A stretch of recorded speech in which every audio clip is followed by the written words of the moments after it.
तो साल में 6 साल में कभी कुरान खोल के पढ़ेगी, कैसे पढ़ेगी? तो सुने, अगर एक दूगो बहू कभी सास या ससुर की तीजाम निकालती है,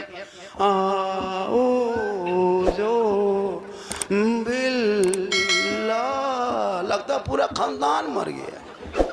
हम बोले क्या हुआ? वो बोल बहू कुरान शरीफ पढ़ रही है। हम बोले कोई मरा क्या? बोल मरा तो नहीं, लेकिन जैसे बहू पढ़ रही लगता कोई मरेगा। काश ये बहू बेटियां हर सप्ताह कुरान खोल के पढ़ लेती, अच्छा बेहतर से कुरान पढ़ लेती, तिलावत कुरान करती, चेहरे पे रोशनी हो जाए। बाप आपका होता है। हम लोग फिल्म जनाजा, हम लोग मीटिंग 2026 में कमेटी बनाइए हजरत, कमेटी बना करके हर जनाजा पढ़ाएंगे। जिस जनाजे को सर्विसमैन बूढ़ा मरा तो 51,000, किसान बूढ़ा है उसका 21,000, एकदम बीपीएल गरीब दुखिया है फिर भी 11,000। लेकिन बाप तेरा है, जाओ तुम बराम भर के गाछ में टांग दो, चाहे जनाजा पढ़ो, थोड़ो में मुझको फौराने पर। हम तो एहसान के फ्री पढ़ा देते। आप लोग क्या जानते हैं जी, 50-50 साल से 50 मुर्दा दफन कर दिया, 60-70 साल उम्र हो गई है, अब तक दुआए जनाजा याद नहीं कर सके। कहते इस्लाम खतरे में। दूसरे को दोष देते हो कि मुसलमानों को परेशान करता है। आपके ईमान मजबूत हुआ अभी तक कहाँ? बाप को दफन किया, दादा को दफन किया, दादी किया, नानी नाना सबको दफन कर दिया, मामू दफन करने के लायक हो गया है, लेकिन अभी तक दुआए जनाजा याद नहीं।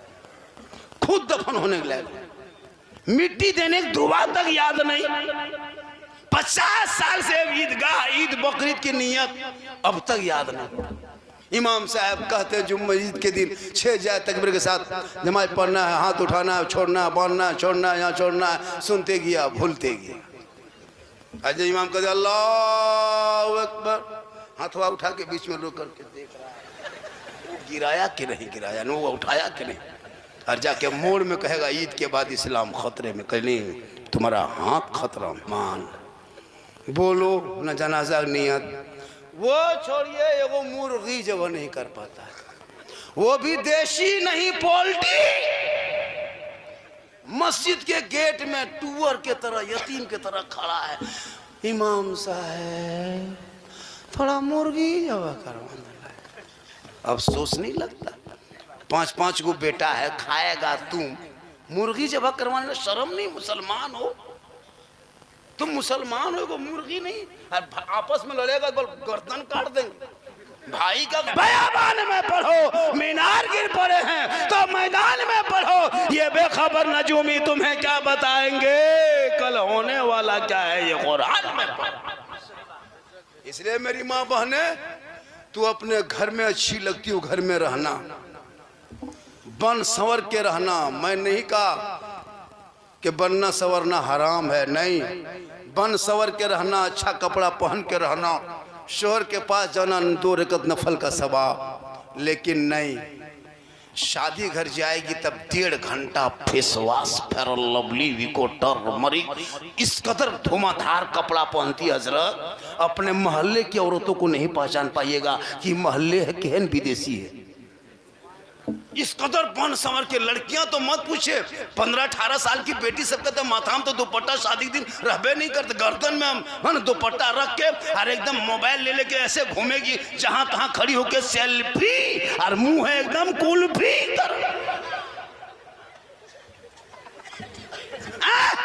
अरे तेरी बेटियां कनीज़े फातिमा होनी थी, गैर लड़कों के सामने चेहरा मटक मटक के कोई सेल्फी ना ले। अरे बेटियों को कनीज़े फातिमा बना दे। इसलिए मेरी माँ बहने, तो शादी घर जाना मना नहीं है, लेकिन इस कदर बन संवर के जाती है, अपने घर में कभी नहीं रहेगी, जबकि घर में रहना चाहिए। एक लड़का बीवी को लेके गया, घर में हमेशा मोटा मोटी देखता था, जब बन संवर की बीवी शादी घर चली गई, अब लड़का ढूंढ रहा है कहाँ है, वहीं बैठल है। तू कभी उस तरह देखबे नहीं किया था, 2 मरतबा गुजरा।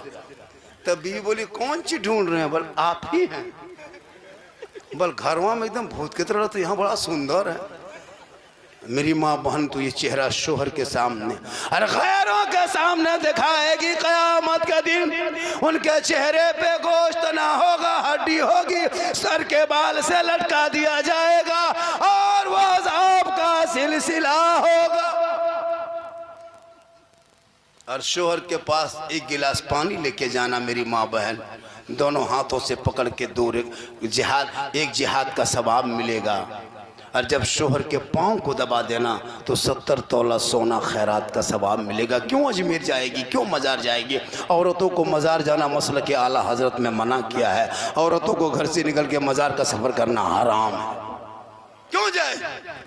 शोहर के पाँव दबो, उनकी खिदमत करो, 70 तोला सोना का खैरात का